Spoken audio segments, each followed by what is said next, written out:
The Joyful Friar podcast is made possible by the generous support of our friends.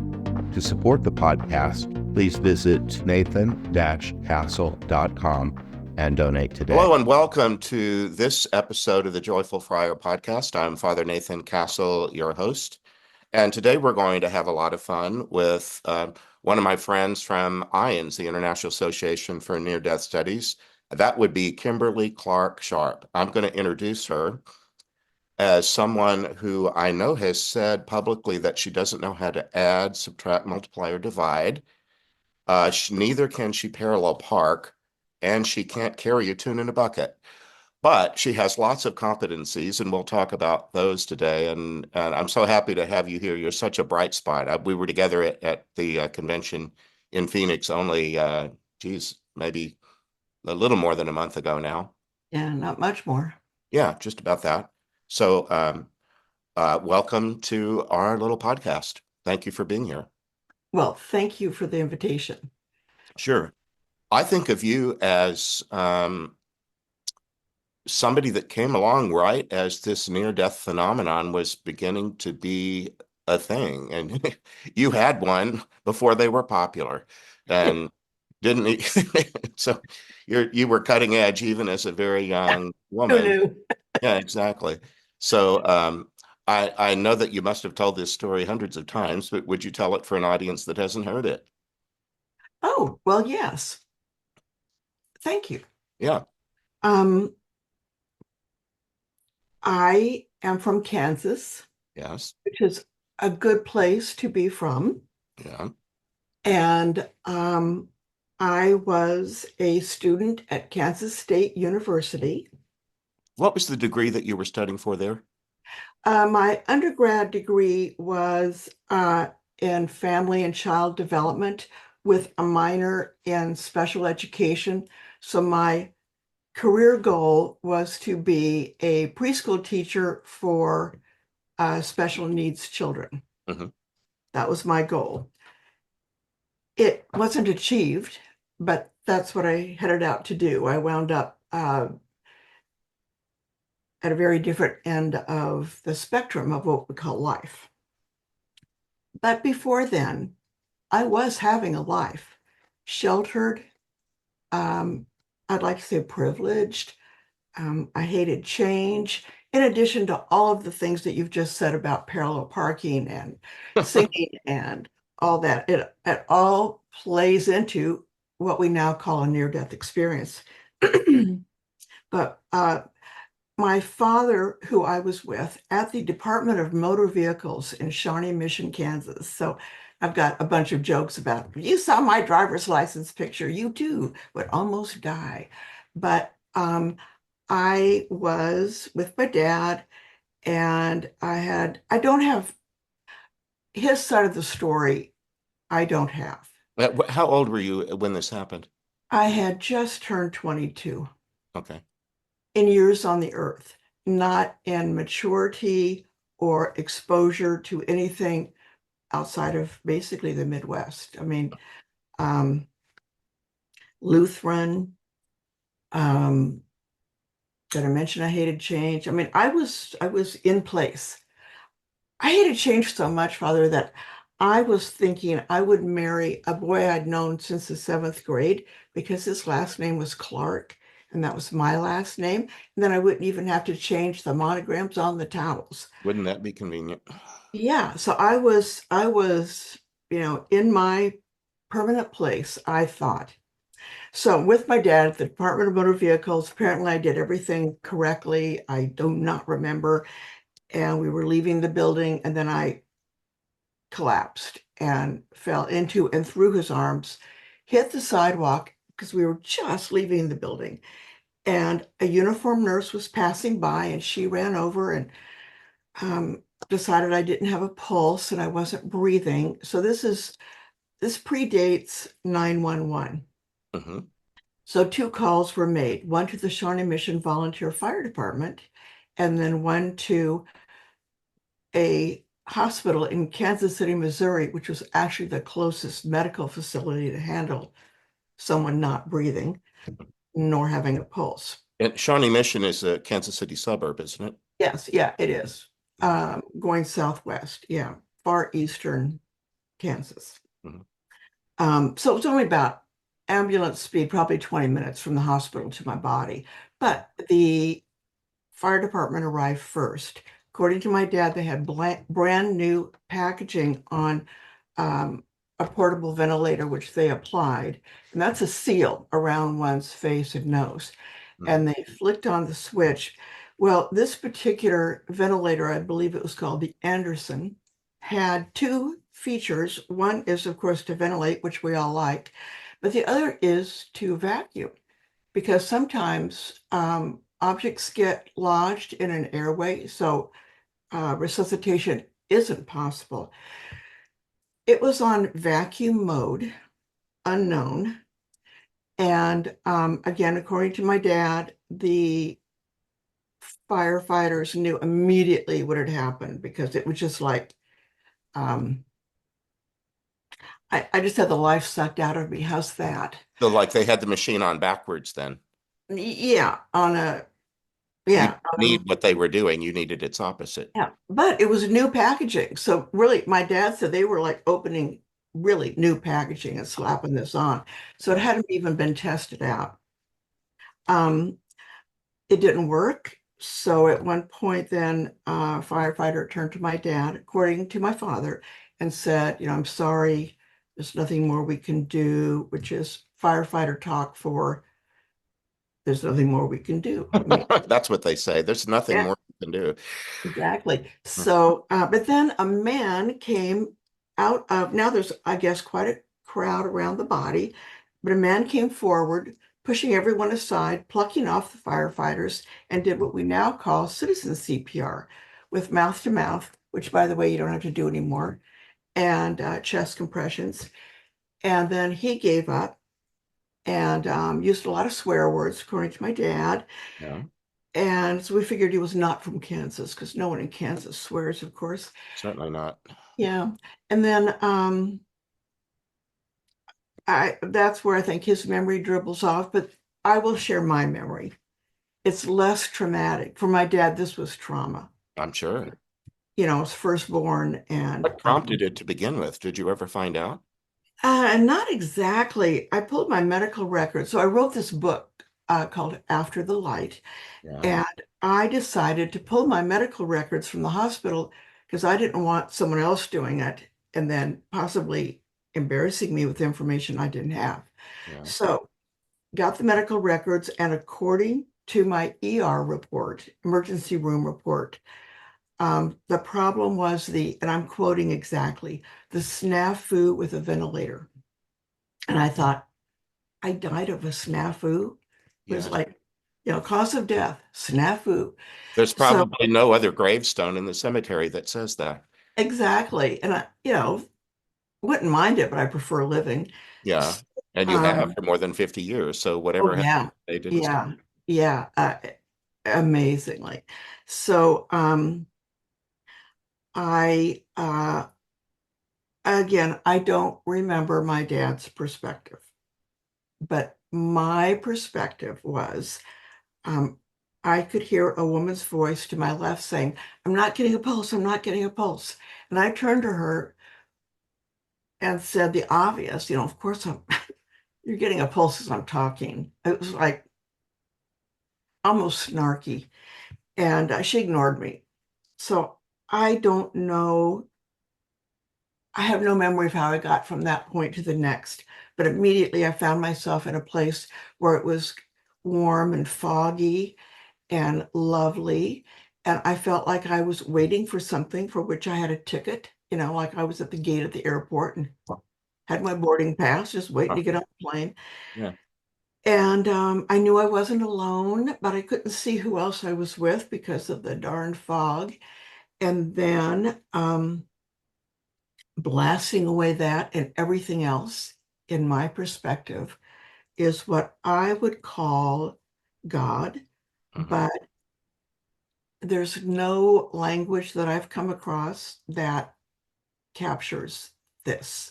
So the first part of it, you anticipated some kind of transport, but then you didn't need it. The next instant you were just where?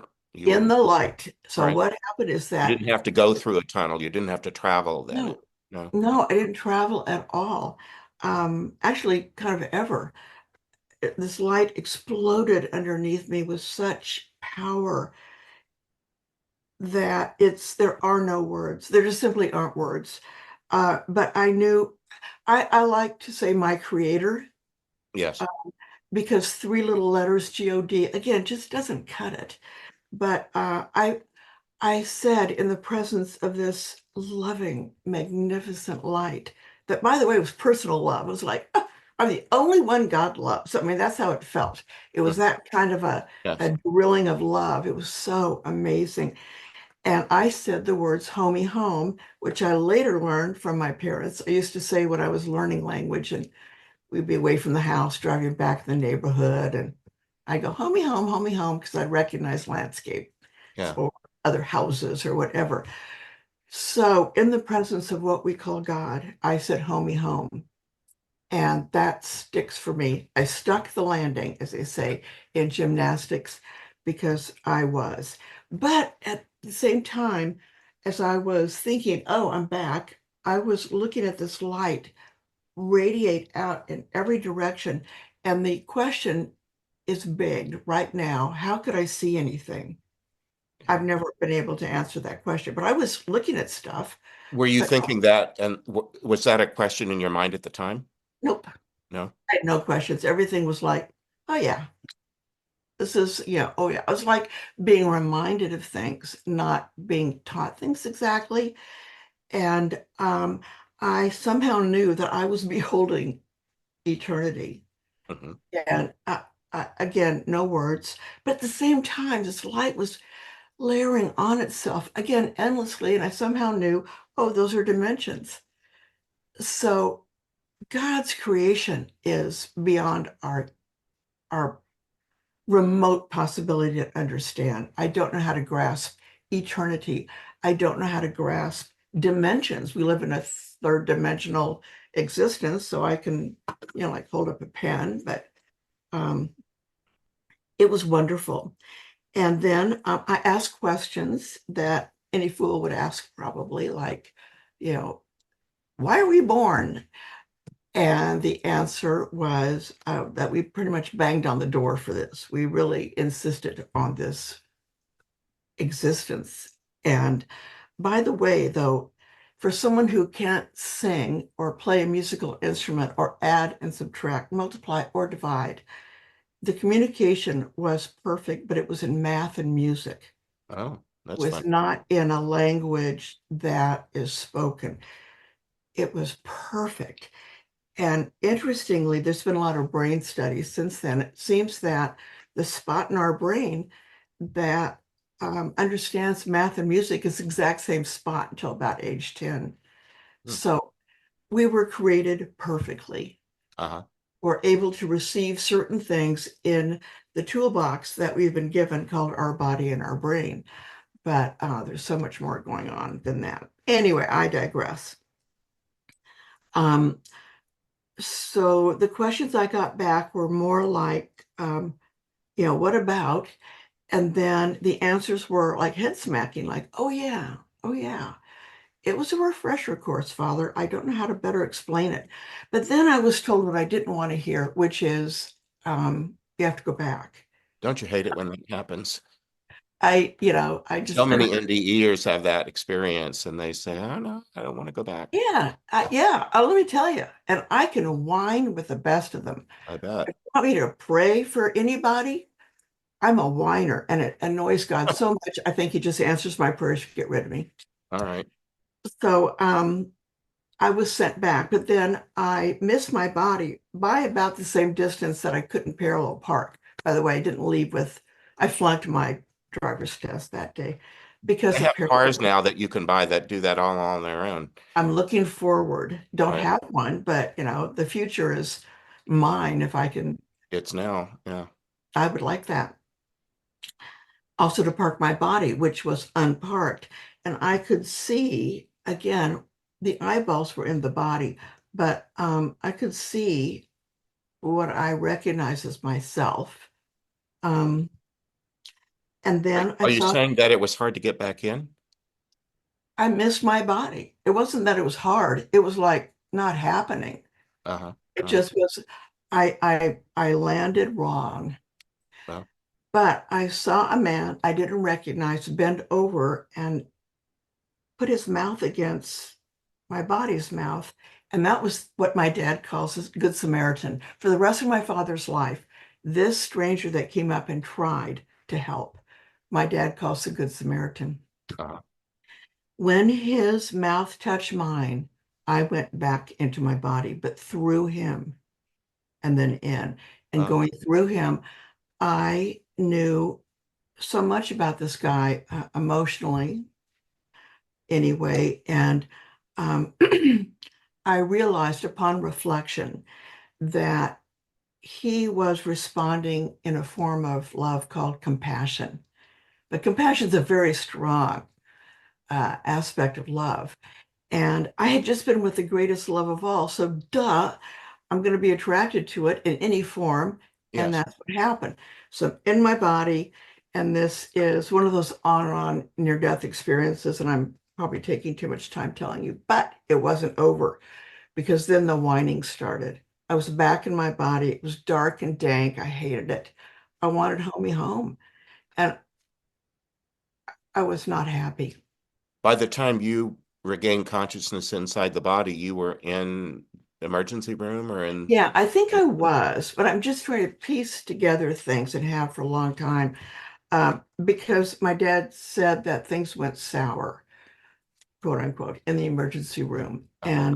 But when my body was taken to the hospital, the ambulance had arrived. My dad jumped in the back of the ambulance and off we rode. I had by that time regained my own breath. I was breathing on my own. I was just unconscious. Mhm. So I whined to God, and God kindly responded and said, "All right, already," to paraphrase the Lord, and said, "Okay." And I was shown, it was like this window thing opened to my right, and there was my heaven. And it was beautiful. It was so peaceful and so beautiful. It was all grass.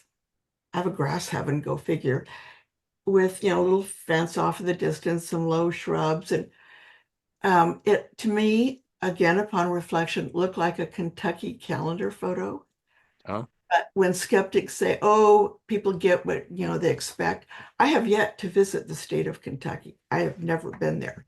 And yet, here I am.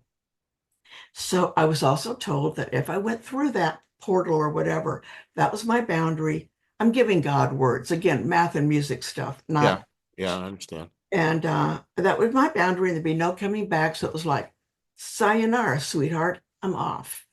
But then it was like, again, I'm paraphrasing God, there was a flash. And in this flash, I saw a place I was told I would live if I chose to go back to life. This would be where I'm living. No map. All I could remember was where mountains met water. So it wasn't Kansas. And I didn't care. I'm off to my heaven. And then another flash, and it was this gallery of faces, like framed with captions. And I was told that if I chose to go back to live, that these would be significant people in my life. They were strangers. I didn't care. I'm off to my heaven. And then there was a third flash, and it looked like I was helping somebody. I was being of service. And I thought, wow, that's cool. I remember thinking, cool. I was using that word as an adjective, not as a verb. Hmm. But God thought I'd made a choice and I was sent back. But I was sent back to serve. And I Yeah. didn't know what that meant at that time.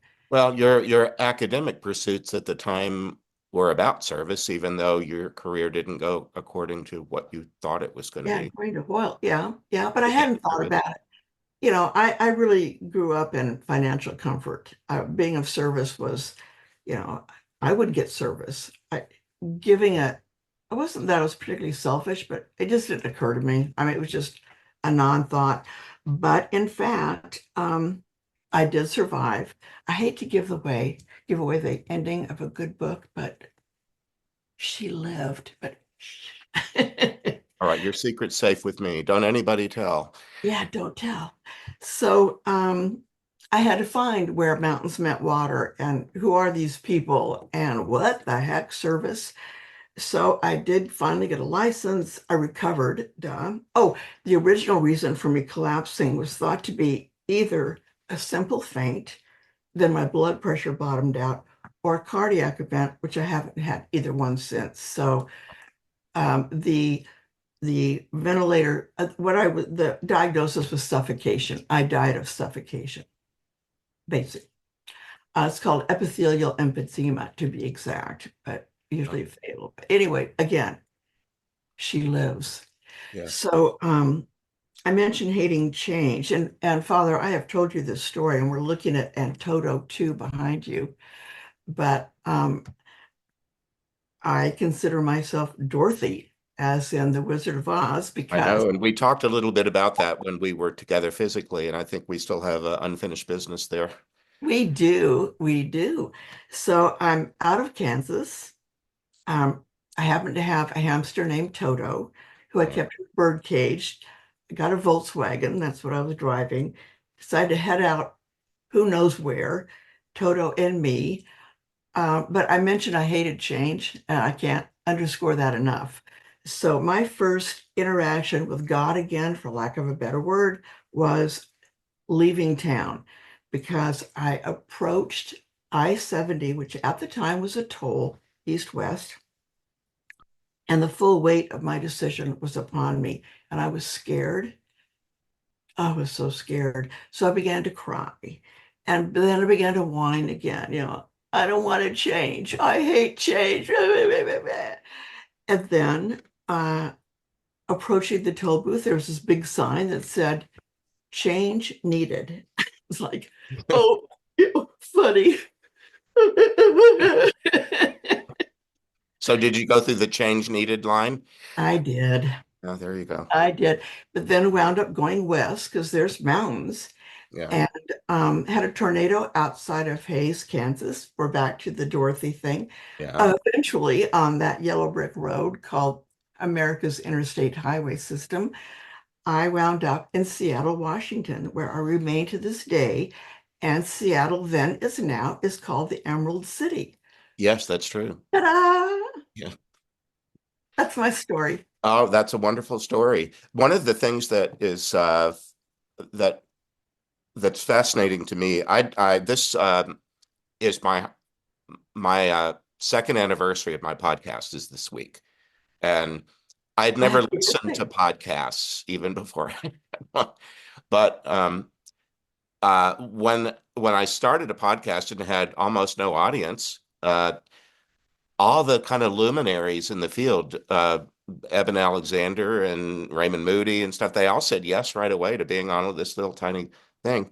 And I think it's near-death studies is such a fascinating field because the people that really got it going are still here.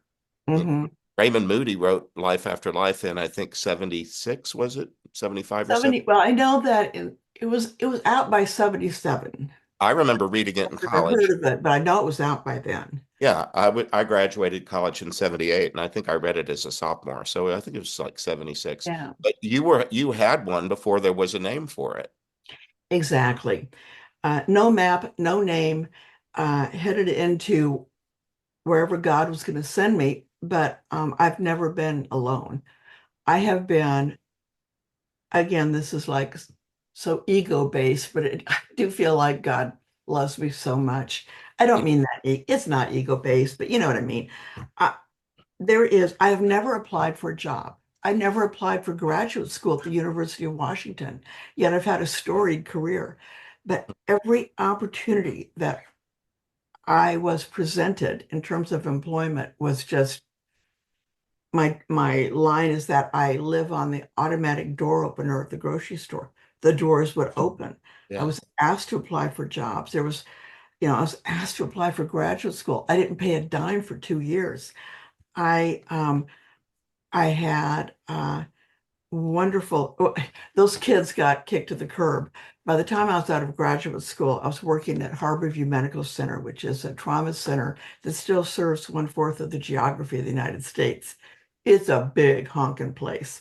Hmm. And I was put through blah, blah, blah story on critical care and intensive care. So I was thinking I'm going to be teaching special needs children, and yet I'm bedside with grown-ups. As And a clinical social worker, right? yes, and thank you. I'm a social worker. Yeah. Yes, I am, and still licensed in the state of Washington. So Hmm. yeah, and then I also went through, academics still at the University of Washington and popped out a clinical associate professor in the School of Social Work, taught deaf and dying for 20 years at the School of Medicine. I mean, all this stuff, but it was just like, here, do Yeah. this. And So so much of that was so new. I remember learning of the word hospice while I was an undergraduate, and yeah, it would have been about 76 or 77, and I'd never heard the word before. And you were already working, were you working were they using that word yet, or no? no, no, not at all. Um, and I felt like I was making it up as I went along, and I was. So did that for over 10 years and then founded the Department of Social Work at the world's first bone marrow transplant center. And at that time, it was all kids. So now I'm back in my element, but these children are dying. Half of them would die. And I was very good at my job, Father. It was, like, dang, where do I get this wisdom? Well, I had been dead. I had no fear of what happens when we take our last breath. I knew that God loves everybody the same, no matter what. Hmm. And so that all came out in my social work practice too. And, people can tell if you're BSing. I sincerely am not afraid of death, and I sincerely love life, and I sincerely care about helping other people. So it was a good fit that I was sent back to live the life I have. But back to the beginning of what is now the International Association for Near-Death Studies. That's where I was going next. Yeah, well, let me help. Yeah. Um, that organization was founded, and that was about 1979 or so. Right around that time, a little before, I had a patient who, um, during resuscitation, found herself flitting around all over the place, but mainly outside in a different part of the hospital, looking at a tennis shoe on a ledge. Yeah. Now, this story, if you want to hear, I I love that story, and for my audience, for those of you that don't know an awful lot about near-death experience stories, this is one of the founding classic stories in the kind of NDE canon. So yeah, please. yeah. Again, at least to me, the term near-death experiences, I'd never heard of that. And I also, because I was in academics, I needed a research gig, and there was nothing that was exciting me. So that was also happening at the same time. Anyway, so I'm at work, and a woman named Maria, Hispanic, was admitted during the night, had never been to Seattle before, admitted unconscious to the coronary care unit. Social worker here. The next day, when I reported for duty, needed to find a translator, need to find some money, need to find her family. And my high school Spanish was limited, but we got through. Um, three or about 3 days later, I worked on the coronary care unit and intensive care unit. Like that's where I had an office elsewhere, but why leave my workplace. So, which was actually, I loved it too. I loved working with people in that kind of acute crisis, uh, because back to there's no atheists in the foxholes kind of thing. There's Mhm. a lot of God stuff I could get across, still under the banner of social work, Yes. but I can't tell you how comforting I was. Again, my source was not myself. It Yes. was coming through me. So Maria went into cardiac arrest one afternoon, happened to be there. Harborview Medical Center was and is a University of Washington facility. So a lot of students and residents and all that. So in these situations, you don't get a doctor, a nurse, and a respiratory therapist. You get the thundering herds, and they Yeah. arrive. I watched an easy resuscitation, left Maria's room, standing in the doorway. She's still unconscious, but she was going to make it fine. Later, I was paged back to her room. Maria was awake, agitated. Her nurse was afraid she would flip right back into cardiac arrest. They couldn't find the translator, so call the social worker. So, back I go. And the bottom line is that she showed me where I'm going to spare everybody the pigeon language that we were using, but she was at the top of the ceiling looking down, fine. She was outside looking at the emergency room, fine. I didn't believe any of it because I had not resolved my own near-death experience. Oh. I had decided I was cray-cray, to put it in clinical terms. I thought I was nuts. Mm-hmm. I couldn't make sense of what had happened to me. So I just kept shoving it back. And now I'm talking to someone who I know is sane, and she's saying things that I'm uncomfortable with, again, because of my experience and not being able to address it.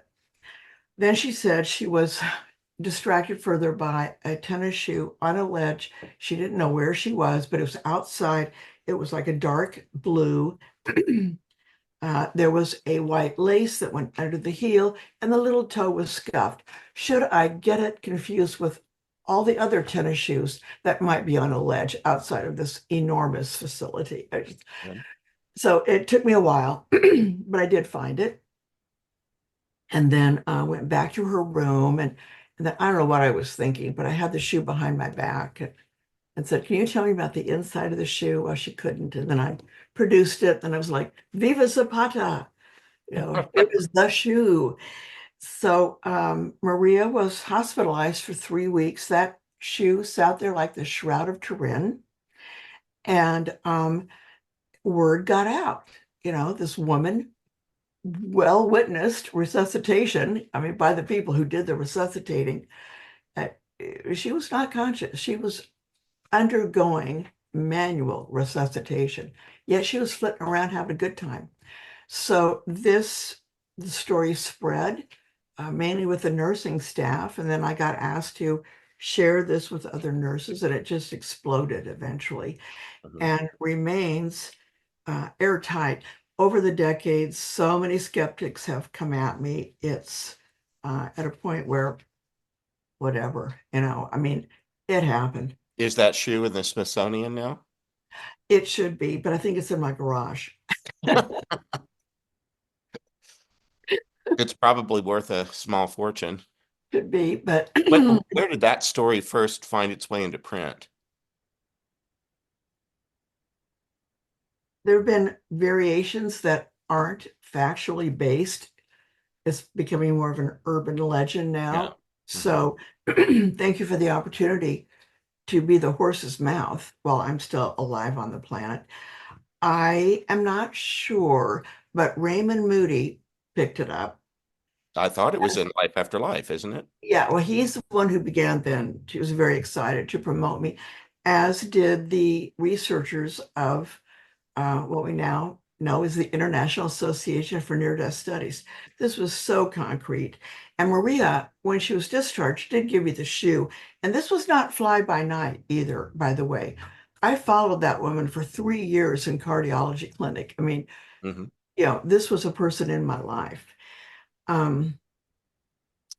But yeah, the shoe took the baby subject of near-death experiences to another level because I was credible. I had, all these initials after my name, Right. university-based. They thought I was sane, so that's good. Mm-hmm. And yeah, so I think it would be Raymond Moody. I thought But again, it's a tale that's been told many times with different people. I sat in an audience at an IANDS conference once and heard and saw a slide about the black shoe on a roof of a hospital that a doctor found. And I'm going, wait a minute. Yeah, yeah. And I'm right here. So um, uh, the story got out. Now, that's the most famous story, but it's not the only story. Yeah. There are other people that I have met and gotten to know who also saw impossible objects. One was a Boeing engineer, big Boeing town here in Seattle, Sure. Boeing engineer who collapsed at work, went out of body, and saw a very particular instrument on top of a cabinet that was missing. And it was an odd thing. And he lived, and by golly, could produce that instrument. Here it is. I couldn't believe it. Uh-huh. There's a woman named Pam Reynolds, who's probably the most, along with the shoe, the most famous case of verified out-of-body experiences. I include Pam in my repertoire because she came to Seattle IANDS and spoke and shared, and she's now deceased, but she had a remarkable out-of-body experience, which your listeners can look up, Pam Reynolds. But during brain surgery, when her ears were plugged, her eyes were taped shut, she was under a tent, and they drained all the blood from her body. And yet she was able to tell the neurosurgeon afterwards about the instrument he used and how it looked like an electrical toothbrush, and it was in packaging, and all that was true. And it was a very little used neurosurgery instrument in the first place, and it looked like an electric toothbrush. So there's enough of these accounts to give pause, in my opinion, but not to speak to eternity. And I want to make that clear. That's your job, Father. Mine is to assure people that their experiences in what we call a near-death experience are absolutely rock solid. That And you helped found the Seattle chapter of IANDS, didn't you? Yes, I did. What year was that? 1982, the month of June, and we're still going. Uh-huh. So co-founded it with a woman named Betty Preston, who herself had an interesting near-death experience because she had a long near-death experience also, but she did go through a tunnel, but it was full of animals. And so there were like dogs and cats and birds. I mean, it was full of animals. And if I would say in front of her, oh, and then Betty saw pets in the tunnel, she would correct me and say, no, no, no. I saw animals loved by people. Okay. And that is different from domestication. She also thought, wrong tunnel. I mean, because she's the only human she saw. But anyway, so that was, yeah. And we started with 4 people sitting on Betty Preston's couch, again, June of 1982. And we still meet once a month, 42 plus years later. I'm still there, being of service and doing all that I was sent to do. Yeah, and your chapter hosted the international meeting a few years ago, I think. That might have been the first one I attended. Really? And we didn't meet. I know. That was in Bellevue, wasn't it? Yes, yes. Rumor has it it's going to be back in 2026. Oh, okay. So rumor has it. All But right. yeah, so we did host, and not for the first time, but that was one of the bigger conferences. But Seattle, interestingly, is a great place to not die because Medic One here, this is the birth of 911 in Seattle, Washington. Did God know what God was doing? I would say yes, Mhm. because that where mountains melt water was here, was in Seattle, Yes. where there are so many resuscitations because of Medic One that 60 some percent of resuscitated people in Seattle are considered successful resuscitations. That's defined by being able to go back to work, not Oh, just living. uh-huh. It's returning to one's life fully Mhm. as before. And and then there's Medic 2 in Seattle, which is citizen CPR. And because of a wonderful man who supervised Medic One for 17 years, now a firefighter and paramedic. Now, kids don't get out of middle school without knowing CPR. So again, it's really hard to die. And that wonderful medic, by the way, is my husband, Don Sharp. Oh, sweet. Yeah, I married the guy. Again, God's plan is so perfect, unbelievably perfect. All right. You did have to get different towels, I guess. That monogram thing didn't turn out. Yeah, the monogram thing didn't work out. Now What I have about, you issues. mentioned that at the time of the NDE that involved the shoe, that you were still stuffing your own NDE and didn't know what to make of it. How did you grow into a sense of confidence about the experience you had had? Frankly, it was looking at the shoe. I had spent quite a bit of time looking for that thing. I went outside, didn't see it. I was inside, the Kim, started on the wrong side of the building. Eventually made my way to a room where I could enter because I was an employee, and it was a cardiology step down unit anyway, so I knew everybody. So were you asking all these sick people in their bed, I left my shoe somewhere. Can I come in your No, I room? just was going, excuse me. Hi, how you doing? I didn't have to go into the room unless there was like a cart of towels and medical equipment blocking the windows. The windows went down pretty low, All the way down. Yeah. but I got to the west side of the middle of the building, and Maria in the coronary care unit was on the second floor in the north side of the building. I found the shoe on the third floor on the west side of the building. And when I made peace and made sense of my own near-death experience, was walking up, seeing this shoe, going into shock to such a degree I couldn't bear my own body weight.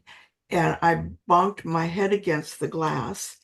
And I remember the fog briefly forming against the glass as I out loud said the words, "This happened to me."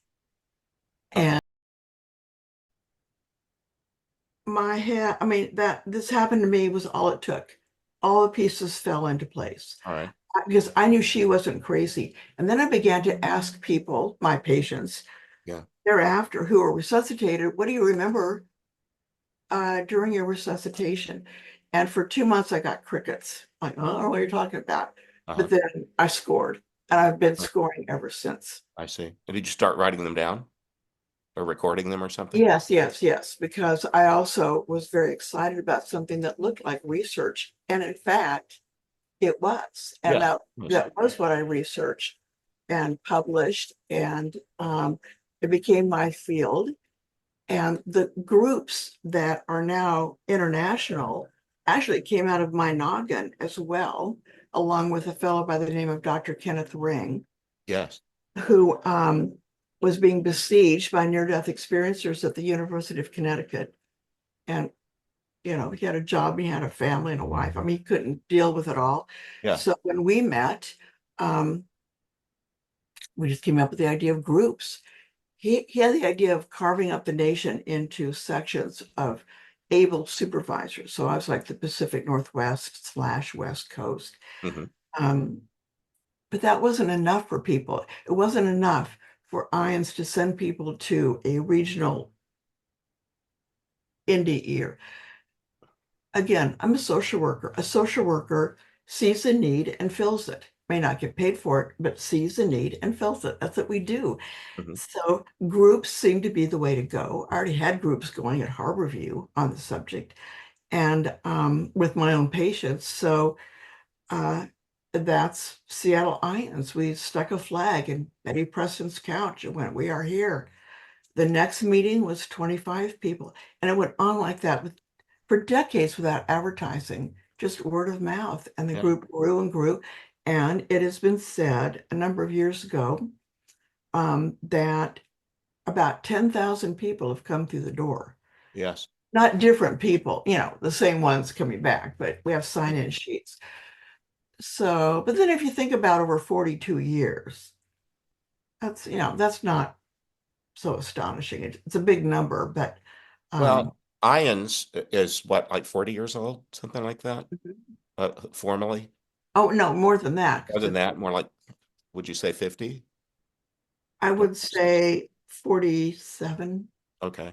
Yeah, maybe, I have no math skills. You're asking me, Father. Oh, I forgot all Really? about that. We're not going to go to Really? the parallel parking, and I'm not And going we to learn nothing in this conversation. answer. Well, I want to know, what have you not done that you want to do? Um, I want to live. I want to live. You've done that I've already. been doing it, but I want to keep doing it. Yeah. I love life. And I think it helps that I'm not afraid of death. Yes. And I'm in that field anyway. I'm quite familiar with death right now. And what it does, it just ratchets up my joy. Here you have this podcast called The Joyful Friar. And that's my next I would question be here. the joyful, yeah, What I'm the gives you joyful joy? social worker. You're the joyful social worker? I really am. I Yes. really am. I'm a happy person. Um, and am grateful for the resources I've been given to go forward, helping people who are afraid of death Yes. or who are miserable in their lives to, consider choices that make them happier, maybe, Yeah. that don't include dying. That would be lovely. And there are resources out there to assist people assimilate similar experiences to near-death experiences. But IANDS is really the only place, though, where near-death experiencers are, where there's research and support and Yes. education. There's no other organization so focused on a Yes. phenomenon. And it was that from the outset. It was always about kind of the academic side of how do we take these anecdotal stories and um, give them some academic heft, credence. Yeah. So then I came along and I said, but what about the people? So Yeah. they were research subjects, but these are actually people in great need. And by the way, when I started all this group work, there were people coming who were shattered. Their doctors had said they were crazy, perhaps. Their family had said they were crazy. More Yeah. than a few were institutionalized for a while. Mine. Um, Churches were no big help, to be Right. honest. Um, People were really knocking around, and it was an alliance, or well, not alliance. There's a better word maybe, but as resuscitation, as that whole field of resuscitation enlarged, more and more people were having near-death experiences. Yes. They were being brought back. And here I am at ground zero of all things and married to the guy. But again, just the perfect dovetailing of everything. But now I don't think we need to define what a near-death experience is to everybody. And Raymond Moody's task and Ian's early days task was to inform and to study. Um, Now people don't come, at least to Seattle IANDS, shattered. They need support, Uh-huh. are very happy to share in order to give, not to receive, to help other people. And I'd like to think as more and more people have near-death experiences and come back full of love and caring and neighborliness, and back to love, that there might be a shift on this planet of hard knocks. Yes. Well, my part in it is, the basic Christian message that the Easter proclamation, it's called, is Jesus is risen from the dead. Um, and it's like on an Easter card.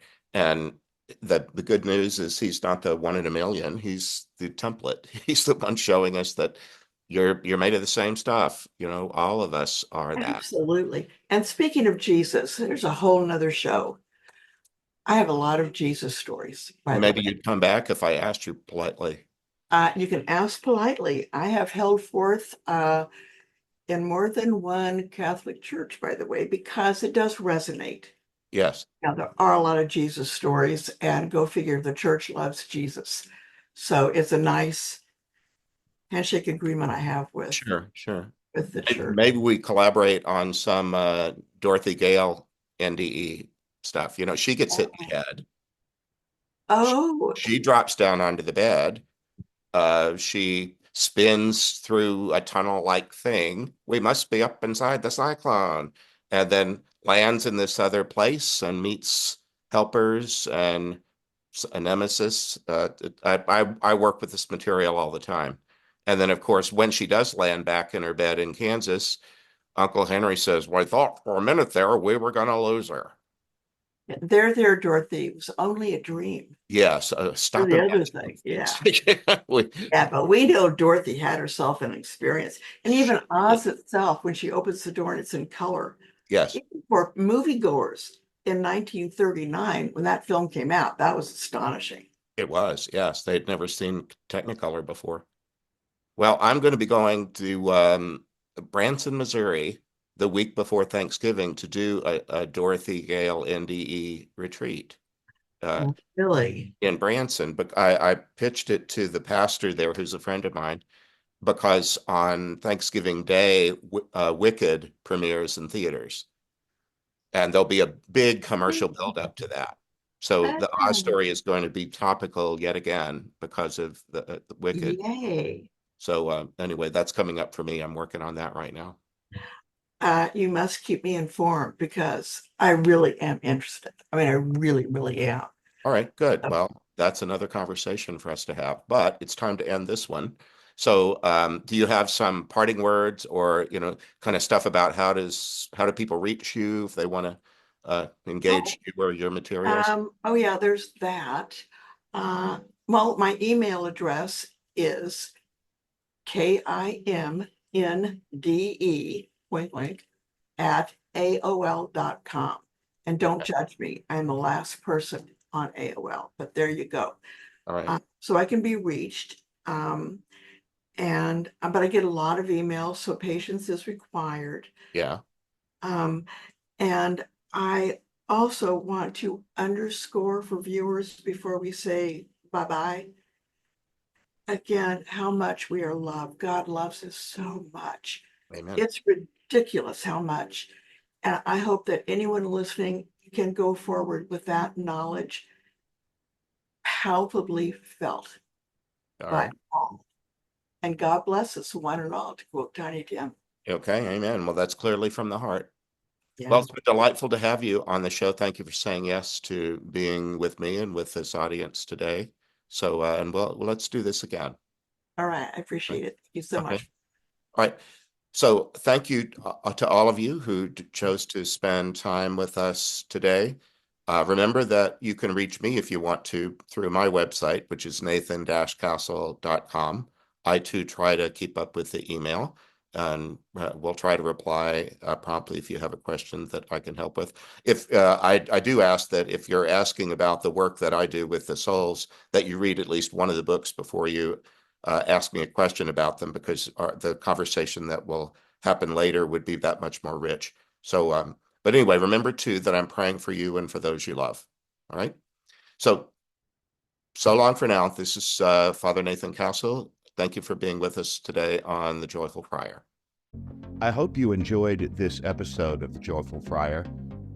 Please like, follow, and subscribe. You can visit me at nathan-castle.com. Send me a message by clicking the contact button. God bless.